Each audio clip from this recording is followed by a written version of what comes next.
put it on silent. That's right. Anything that beeps, bumps in the night, silent. You're not allowed to eat in the theater. The only thing we allow is maybe water. The reason, of course, is obvious. We don't want critters to start, running across the stage and all that good stuff.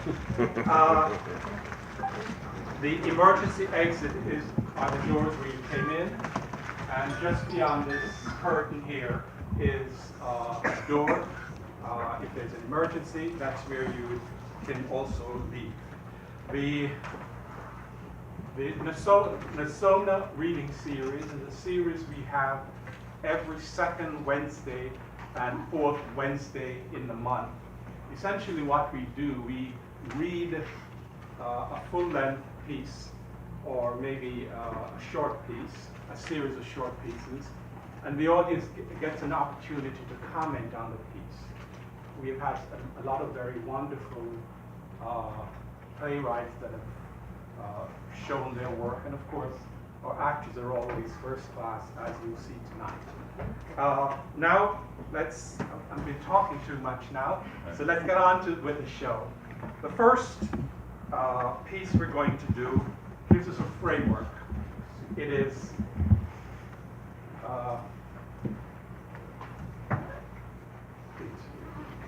sorry.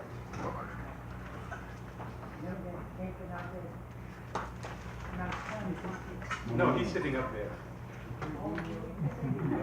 That's okay.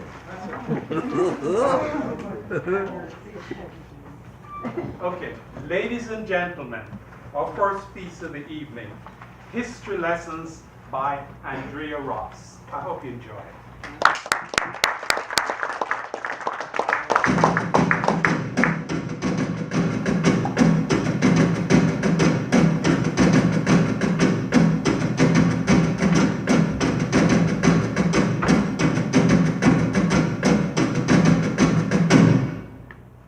From the Bible to the White House Oval Office, African diaspora is steeped in rich history, a myriad of wonders and mind-boggling events, some known, others not. Incredible, remarkable, but the diabolical chapter often forgot. From God's fertile crescent, Edenic richness there rooted, the genesis of life all began, designed as the master creator suited. Heaven, the stars, earth, he called all by name. Awesome, omnipotent.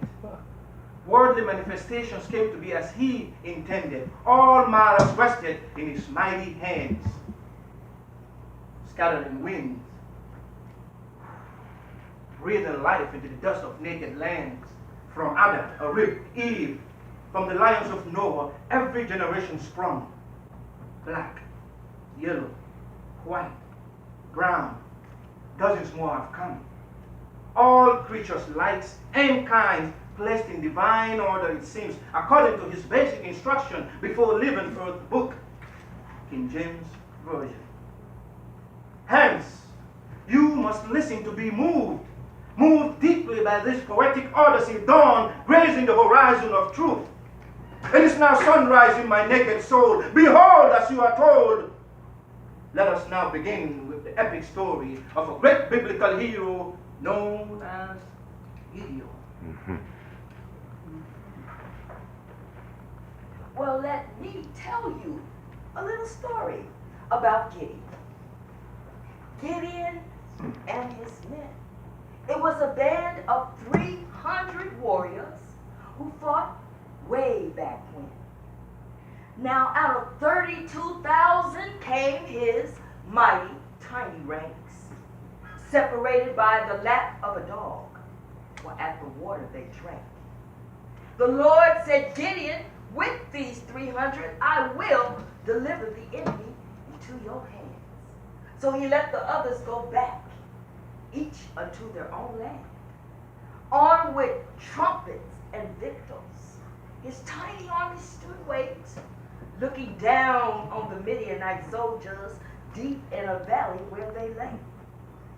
And it came about that same night, The Lord said, arise, go down amongst the host. And if thou fear to go down, Gideon, take your servant, keep him close. When Gideon did go down, there was a man who told a dream. The interpretation thereof meant that he would prevail in singing. So he returned to his army. He divided them into 3 companies. He put a trumpet in every man's hand and a lamp under glass pitcher empty. Look on me and do likewise, he said. As I do, so shall ye do. And they surrounded the camp. The glass broke when the trumpets blew. The sword of the Lord and of Gideon! It rang out twice throughout the land. And every man stood his place, while 250,000 Midianite soldiers, the Bible said, they cried, they fled, and they ran. Now, you may ask me, Andrea, these things, how do you write and know? Find that story in Judges 6 and Judges 7. God Almighty and my pastor first told me that it was so. I love to praise his holy name.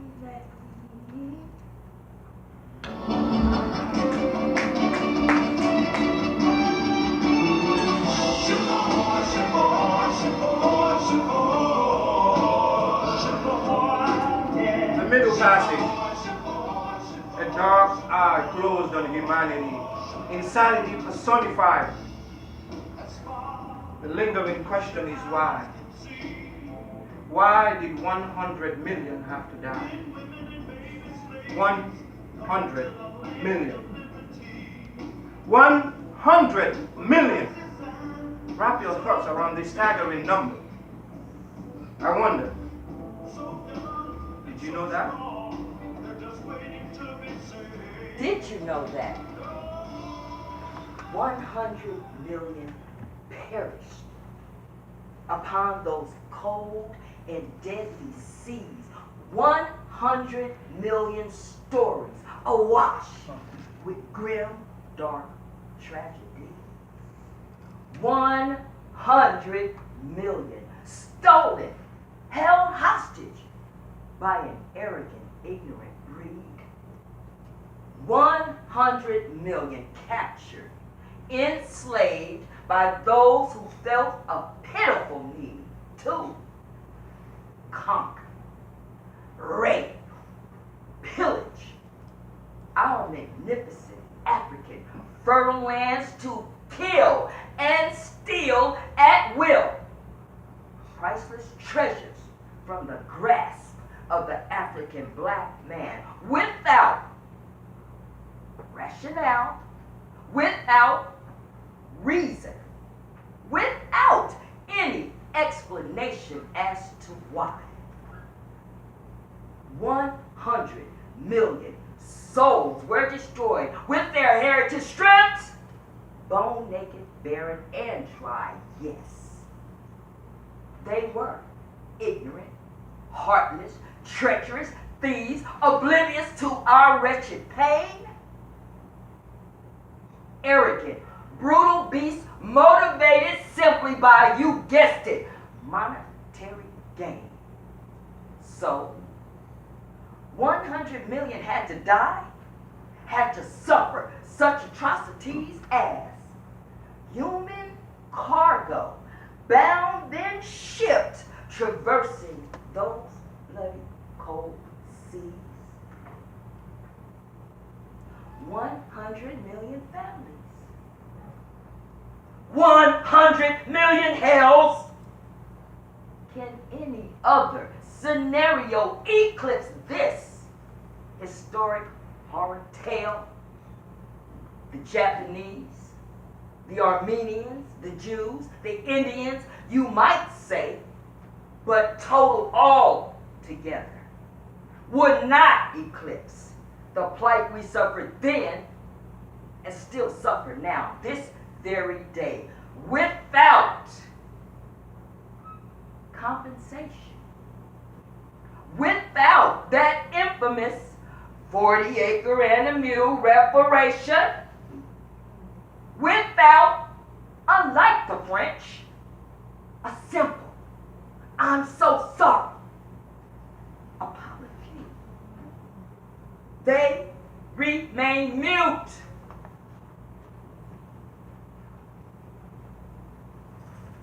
Deadly silent.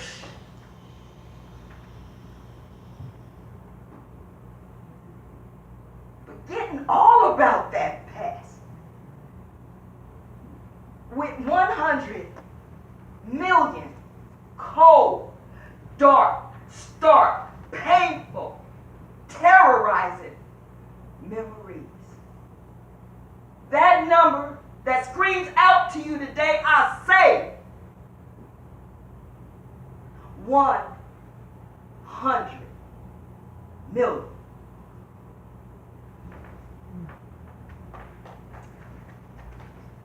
Into a new realm. The African experience is led, fed by faith, sustained by the almighty grace. Your voice continues to ring loud and true. Martin, we realize God chose you, a giant among the masses. As each day passes, since you have been gone, you need to know we dream on. Although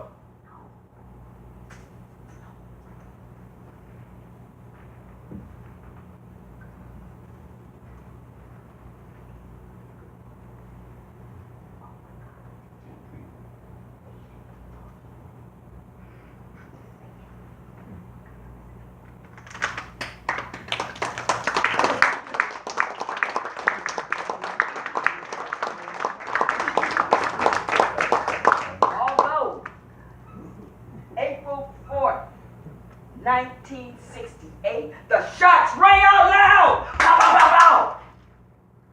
Like a mighty clap of thunder from a steely, gray, ominous, cumulus cloud. The screams followed. They shot him! They shot him! They shot him! The cries and tears, our worst fears came true. A lonely, mad assassin's bullet finally took you, as the whole entire world looked on with disbelief and utter scorn. Seconds, minutes, hours later, you were pronounced dead and gone. One excruciating, collective, painful sigh. Why? Why? Somebody please tell me why.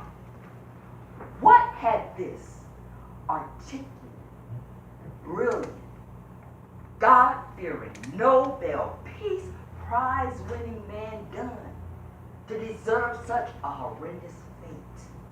For he was larger than his own life. His mission, his destiny had been great.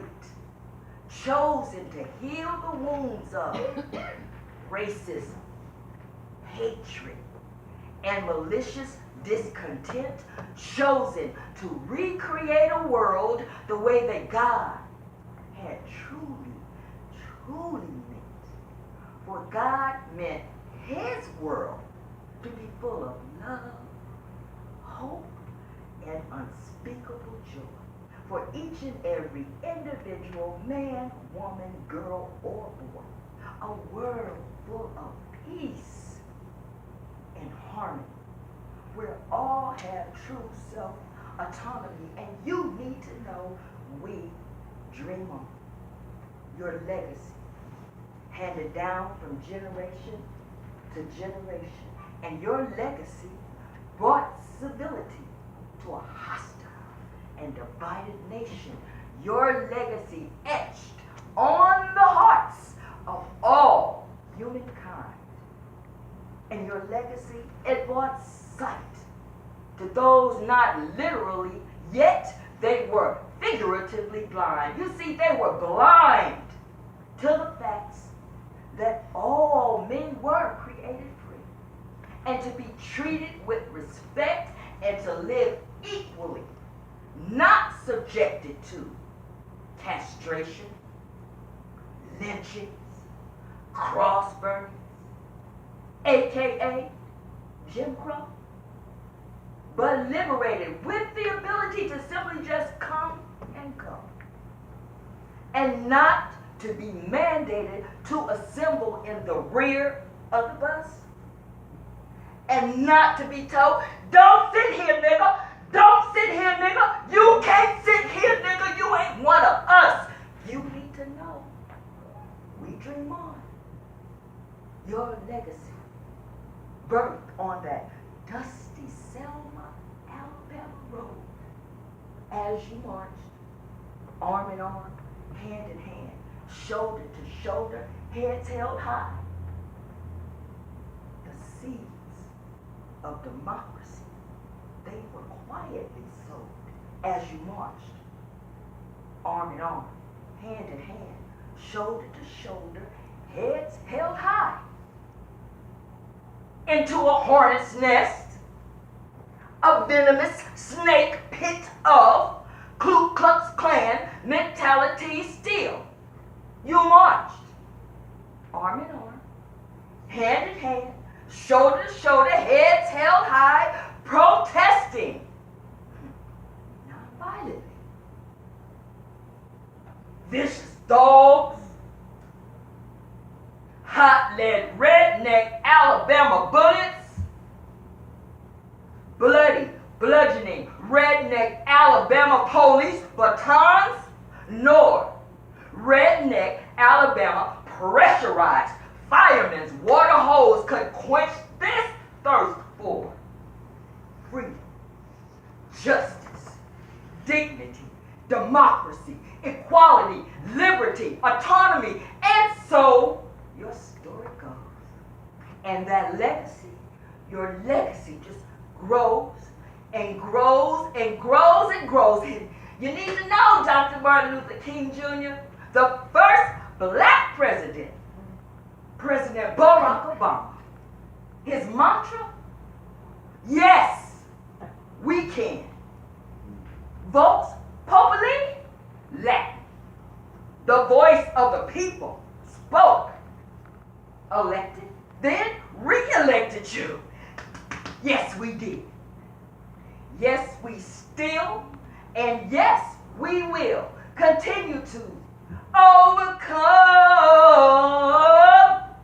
and dream on.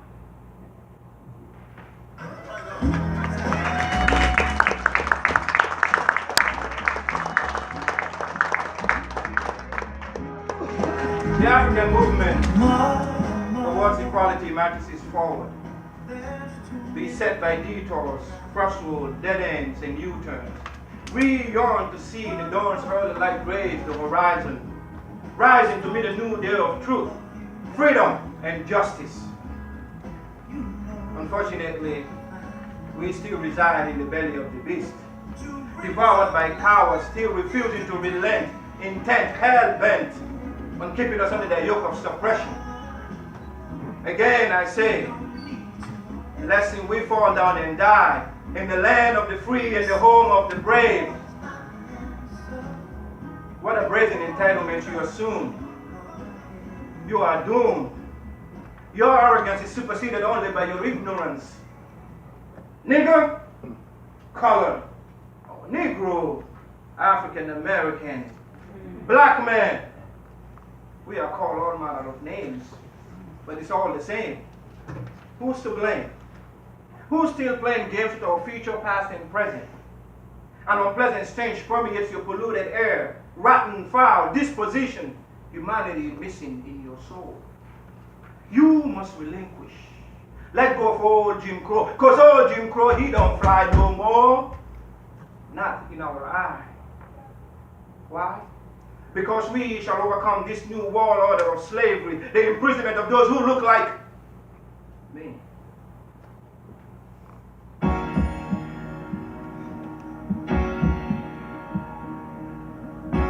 Things ain't what they used to be. I mean, things have changed to some degree, yet I bet circumstances could be so much better. In our world, it is a new, raw, dirty deal. Let me be frank. Let me reveal. Let me tell you all what's real.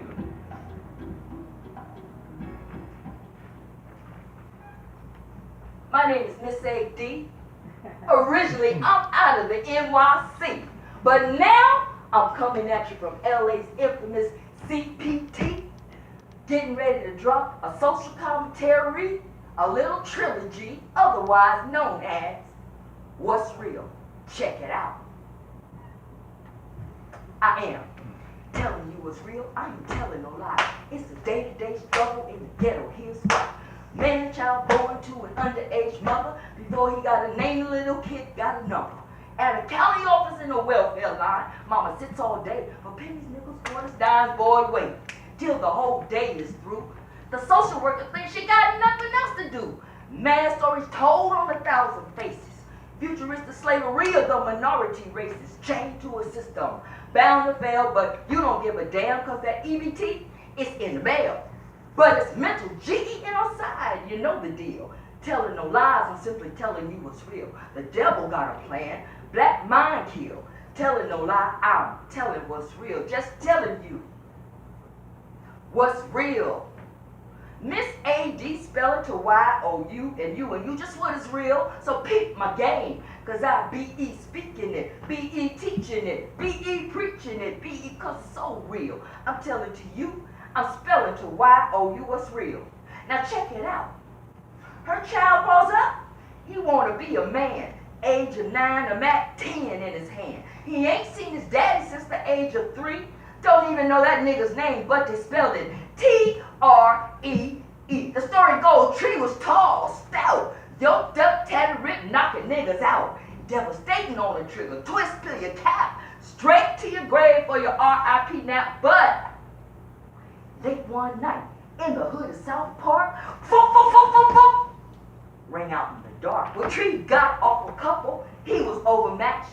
Just like that, his life was snatched. Now mama's left here, burying her son. Another tragedy, yet only one of the scandalous tales yet to be revealed. I ain't telling no lie. I'm telling what's real. I'm telling you what's real. Miss A.D. spelling to Y-O-U-U-U, what's real? So check it out. I'll be addressing it, be professing it, be confessing it, because it's so real. I'm telling to you, I'm spelling to Y-O-U what's real. So look what happened to him now. His childhood is lost, that's the number one fact. He's fronting gangster style, he don't know how to act. Instead of games like hide and go seek, Gavin was ditching school 5 days a week. Heated, hanging out on the block scene with his pants sagging low. Yo, he trying to be mean. He want to be tough. He want to be bad. He want to have things that his daddy never had. Rope chains, dope chains, Versace, Vuitton. But where, oh where have those simple days gone? He's jacking, illin', then chillin', almost killing, on the run, lying, crying, inside dying to be. Way back when, he stood 1 inch from his mama's chin because now his lesson is learned the hard way. He's locked down doing time, day by day, 10 years. They stretched him out and gave him 10 years. Put them bracelets on him for 10 years. He put his mama through hell because she was staring at baby boo in a jail cell. 10 years till you know how great your freedom feel. I ain't telling Y-O-U no lie. I'm telling Y-O-U what's real. The devil got a plan. Terminal black mind kill. I ain't telling no lie, Playhouse. What am I doing? I'm just telling what's real.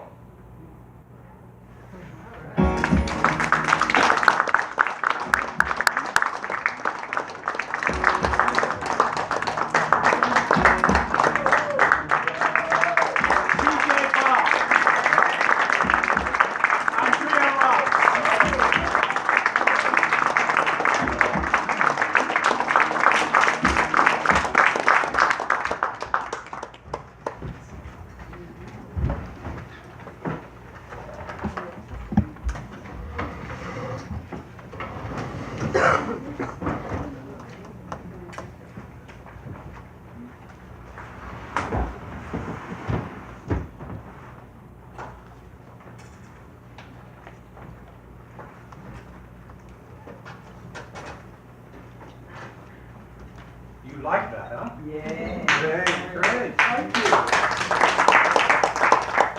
Now we're going to change it up a little bit. But before we do that, I'd like to we have a number of sponsors in our, for this festival. And one of them is Grace's Pizza. Grace's Pizza is just the corner of Heliotrope and Melrose. You may not be able to go today, I don't know, but because we have lots of food outside, but if you would like something more substantial, please support them. In the program, there's a pull-out which gives you a discount. Okay, so let's move on. We're taking you back to the 1950s. The good, the bad, the ugly. Ladies and gentlemen, Dark Comedy by Hassan Jamal.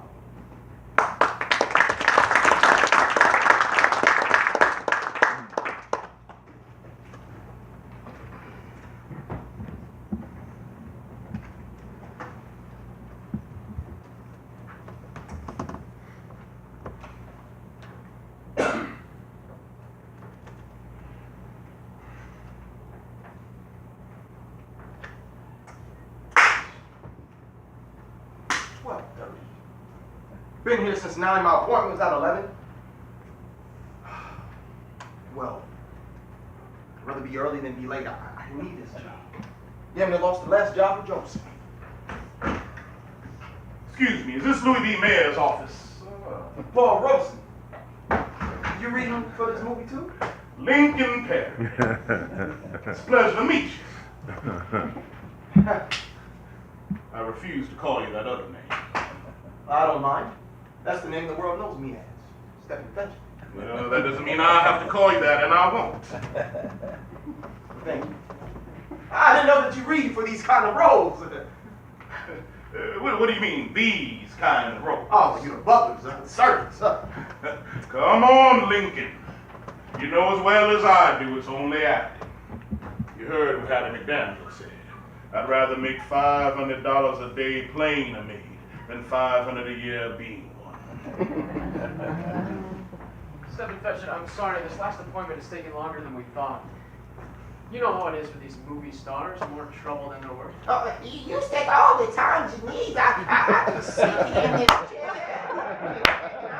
These magazines, you won't get a peep out of it. I'm sure it won't be much longer. Oh, Mr. Robeson, it is a pleasure to meet you. Yes. I've seen all your films, and what you're doing for your race is just magnificent. I guess that was a compliment. Oh, by all means it is. But what have I done for my race? You know, how you always stand so tall with your chest sticking out and that deep voice. Oh, I see. Mr. Mayor is very anxious to meet you. I hope you don't mind waiting. He's in there with that stupid jungle bunny. I'm sorry. He's in there with that monkey, Cheetah, and Cheetah just left his personal calling card all over Mr. Mayor's desk. Can you imagine a monkey making more money than me?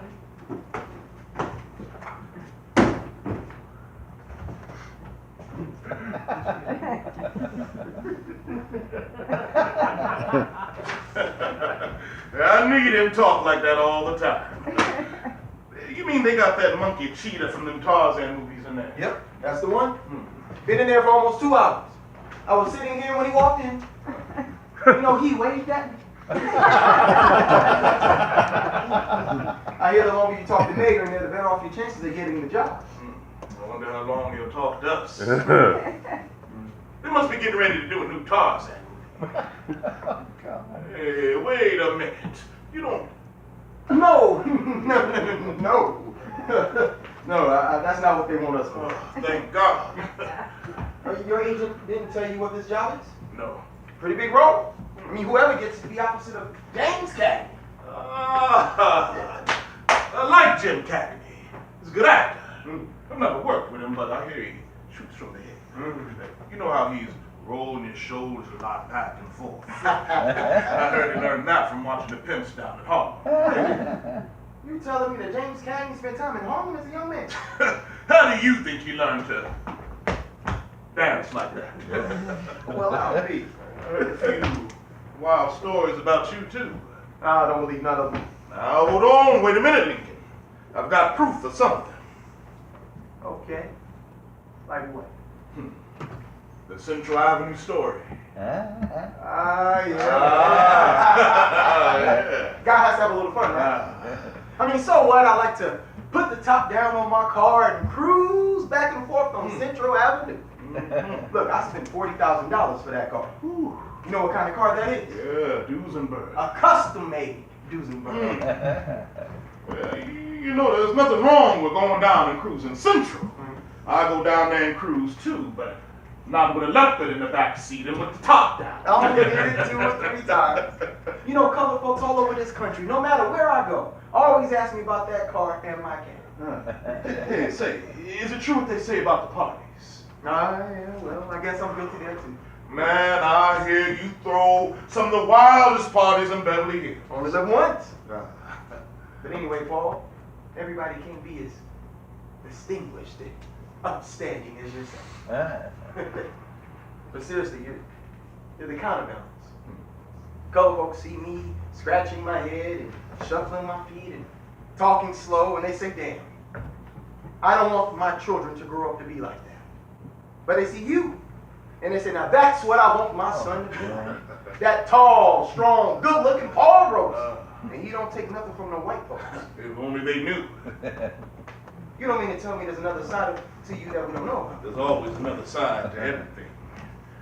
I think I've taken about as much abuse for being the so-called upstanding, intelligent Negro as you have for being the opposite. Like what? Like when I was an All-American at Rutgers. First Negro All-American in this country. And I think everyone in this country recognized it, except for my own teammates. I was more ostracized in my own locker room more so than anywhere I ever went. I received letters from congressmen, senators congratulating me, even the president. And yet when I would go out and scrimmage with my own team, and when I would be tackled, someone would walk by and accidentally kick me in the face, or accidentally step on my hand and slowly grind in their spikes. You see that cut? See, that's where one of my own teammates would step on me. And that's just the half of it. That's a goddamn shame, man. You remember when I was playing Othello in New York a couple of years ago? Oh, how could I forget? You were the pride of every colored actor in all of Hollywood. I am the great Blackmore, and I've come to take you, my darling Desdemona. Lincoln Perry, you are something else. I wish it were that easy. You mean they bothered you too? They didn't like the way you was smooching all over that white woman, did they? Uh-huh. I mean, she was kind of pretty. Well, that is what started it. I don't know why they would cast her husband in the play too. And with the temper Jose Ferrer's got, I'm surprised someone didn't get killed backstage. What happened? Well, it didn't happen. Well, first, as you know, I don't necessarily embrace this country's constitution. Some would even call me a communist, which I really don't deny. Well, anyway. My good friend, Mr. Jose Ferrer, just happened to walk in on a couple of intimate scenes that Utahaga and I were rehearsing. Boy, I bet he hit the ceiling. No. He's the type that holds his anger. When they were doing the committee hearings that Joe McCarthy was chairing about the actors that were supposed to be communists, well, my good friend, Mr. Jose Ferrer, he reported me to Senator McCarthy's committee. That bastard. And our good friend in Washington, Mr. Hoover. He's made it very difficult for me to perform overseas right now, where I have a huge fan base. He's attempting to do the same here in the U.S. Well, how can he make it difficult for you in another country? By taking away my passport, which the State Department's in the process of doing. If they succeed, and it looks like they will, I can lose millions. Millions? Yes, millions. They really like me over there. in Spain and Wales in particular. Every time I perform in one of those countries, I pack stadiums and auditoriums. My manager in New York is constantly telling me I need to learn to contain myself. Contain yourself. You think about what I should say before I say it, especially when it comes to politics. Well, you know, Paul, now that I think of it, you and I are probably the two highest paid colored actors in all the movies. We both have obligations, priorities. The kind of obligations and priorities the average Negro doesn't have. Like, I know you give to a lot of causes. You have your wife, your child, extended family, same as I. Except I don't give to as many causes as you do. But I'm working on it. Nice. You're a lawyer too, aren't you? Yeah, real Philadelphia lawyer. I didn't practice long, though. At Rutgers, I realized I had a unique voice, a different voice. I was the first student that the choir master or the dean of the theater department would come to when they were putting on an opera. I sang lead in 5 operas at Rutgers. Swing low, sweet chariot, coming forth to carry me home. Swing low, sweet chariot, coming forth to carry me home. Not once did I see a colored face in the audience. I would stand in the wings before and after the show to look out into the audience to see if I could see any of our people. And not once did I see a colored face. I became a lawyer to make my father proud of me. He was born into slavery. My first month at Columbia Law, my professors told me they had never seen such a legal mind like mine on a student their first semester there. I would have done well if I had hung up a shingle in Philadelphia.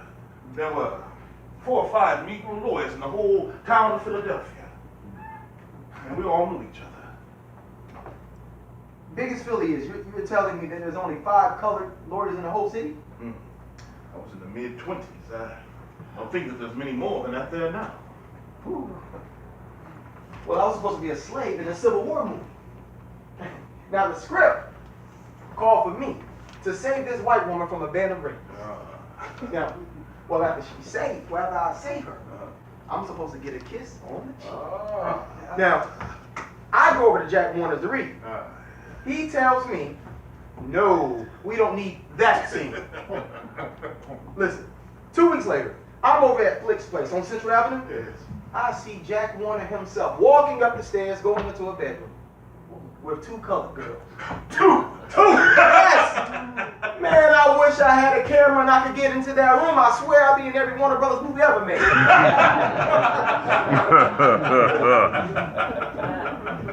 Yes. So tell me, Lincoln, how did you break into the business? Break in? Yes. Oh, wow. Seems like I've always been in it. Seems like I've been entertaining white folks ever since I was a little boy.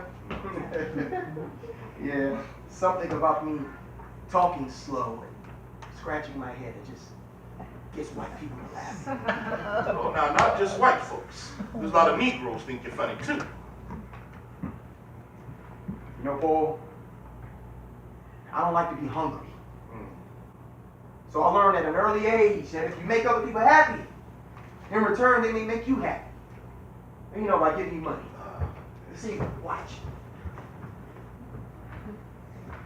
Step and fetch it, Mr. Robeson. Mr. Mayor should be with you soon. Hey, we ain't moving the inch, son. It's not even in the inch. See, we's right here, dog. Honestly, I would have kicked that monkey out hours ago. Ed, just what is it that this monkey wants that Mr. Mayor isn't willing to give it? Now, Mr. Robeson, you know that I can't talk about that. I'm just asking. Come here. He wants his own contract. Actually, his trainer and his trainer's agent each want separate contracts, which means all 3 of them, including the monkey, gets a new contract. I'm telling you, if that monkey gets his own contract, I'm quitting. Can you imagine that? The monkey wants top billing. I wouldn't be surprised if they gave the damn monkey our role. Oh, be serious. I am. No. Now, things are going to get better. I predict that in 40 years, our people will have some of the best roles in Hollywood. And just watch, this television thing is going to open up a whole new field of work. What year is this? 1950? Watch, by 1980, our people will dominate the entertainment business. No more playing maids and butlers. We'll be dominating this television thing. We'll be playing doctors and lawyers. But tell me this.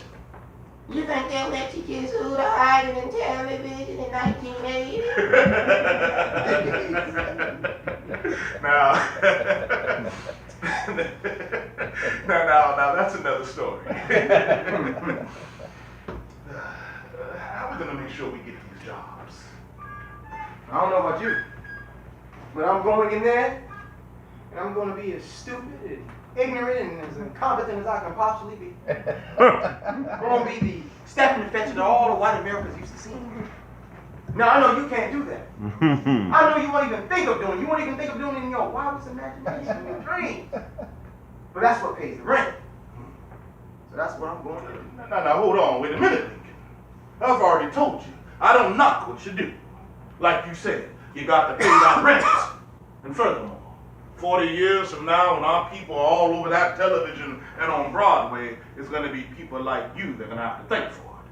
So listen, you go in there and you shuffle your feet, and you talk slow, and you scratch your head, and you be the best that you can. By the way, how much do you get paid to do all that?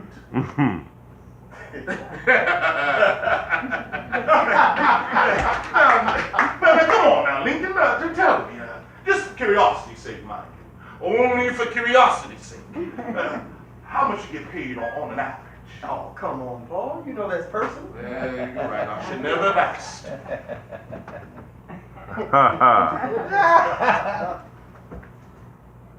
Oh my goodness. No wonder you can afford that mansion in Beverly Hills.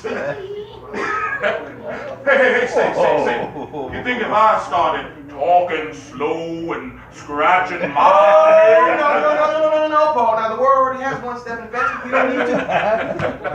Don't need to. I'm just kidding. We gotta start thinking about our pops. Well, they didn't leave any scripts for us. Oh, well, from my understanding, they just want to talk to us. Things have been kind of rough lately. I could sure use the money. They don't pay me nowhere near the kind of money you've got. Yeah, but I have to pay rent on that house in Beverly Hills. Say, you know, I just may have an idea that might help both of us.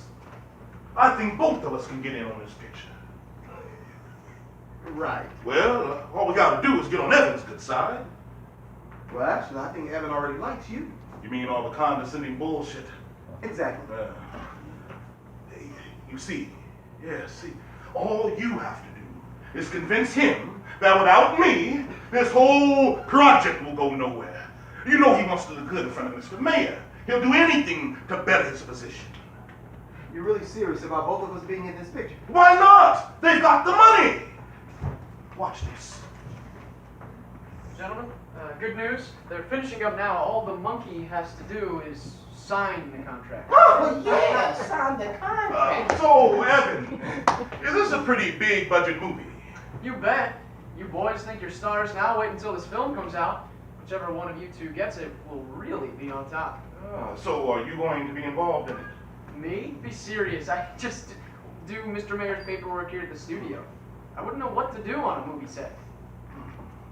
Now, that's a shame. A man of your talents not being used on the underworkings of this film. You think I'm talented? Well, it's gotten you this far. It does look rather nice. Mr. Rosen, I have an idea you're getting at something. Who, me? No, of course not. I'm only wondering why a man of your obvious talents isn't off producing his own film somewhere. You know, I've thought about it. Yes. But then my place is right here working for Mr. Mayor. I pictured myself sitting high in the director's platform, calling out the shots through a megaphone with my beret on and those leather hip boots. Leather hip boots. You mean chaps? Oh, yeah, whatever they're called. I can see it now. My name coming at the beginning of a film, directed by Evan Marcotte. I'd never used my real name. Your real name's not Evan. I changed it when I got hired here at the studio. Oh, so what's your real name? Bernie Schwartz. What's wrong with Bernie? Now, Bernie's a fine name, a fine name. Yeah, if you want to sell gefilte fish and bagels for the rest of your life in the Bronx, which is what my father does, then it's a fine name. So you're from New York, Evan? Born and raised. Ah, I spent a lot of time there. Othello, Emperor Jones, Midnight Follies. Ah, the Great White Way. You know, but Harlem is where I spend most of my time. I've been to Harlem once. Once. I was sleeping and missed my stop on the trolley. When I woke up, we were at the end of the line in Harlem. So what did you do? Tried to blend in with the scenery and wait for the trolley leaving. Yeah, Mr. Evans, I'm sure you blending in Harlem real good. Evan, I know how your dream of sitting on the director's platform and wearing leather can come true. Now, Mr. Robeson, you are planning something. Well, look. Both me and Lincoln, step and fetch it. We have fans all over the world. If Mr. Mayor were to put both of us in this film, it just may double the drawing power, and in turn double the gross earnings. Now, Evan, you know Louis B. Mayer would just love that. You know, I